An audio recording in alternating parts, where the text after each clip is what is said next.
We'll start with the basics, understanding what Docker is and what for it can be used. Next, we'll take a look at the Docker image. Then, we'll move on to container and license management, covering how to run, manage, and license your WinCC OA containers effectively. After that, we'll introduce Docker Compose, a tool that simplifies running multi-container applications with just one command. We'll also talk about the importance of health checks, making sure your containers are up, running, and ready before other services try to connect. And finally, we'll cover updating, how to apply patches and roll out new versions using Docker with minimal effort. So what is Docker?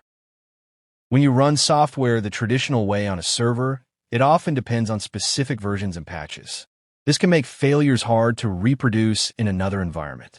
Setting it up correctly can also be time-consuming, just to avoid the typical "it works only on my machine" problem.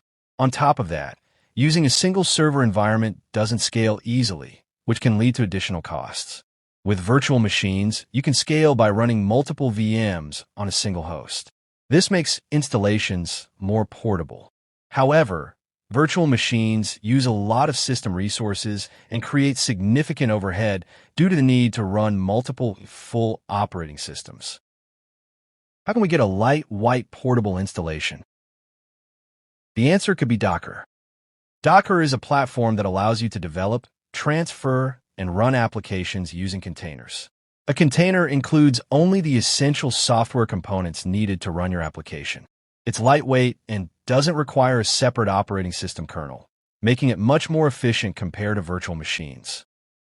This offers developers the advantage of easily handing over standardized packages between development, testing, and production environments. For enterprises, better resource utilization leads to lower infrastructure costs.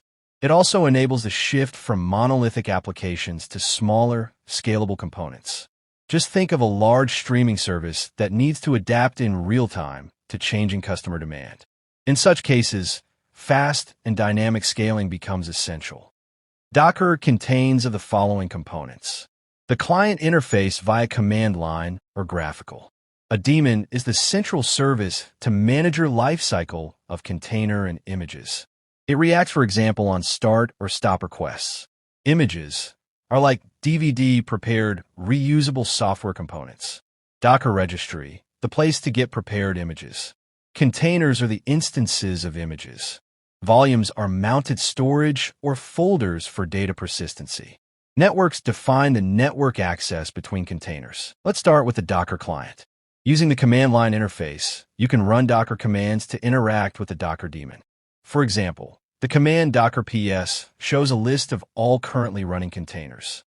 There are also graphical user interfaces available like the Docker desktop or Portainer, which interacts with the Docker daemon.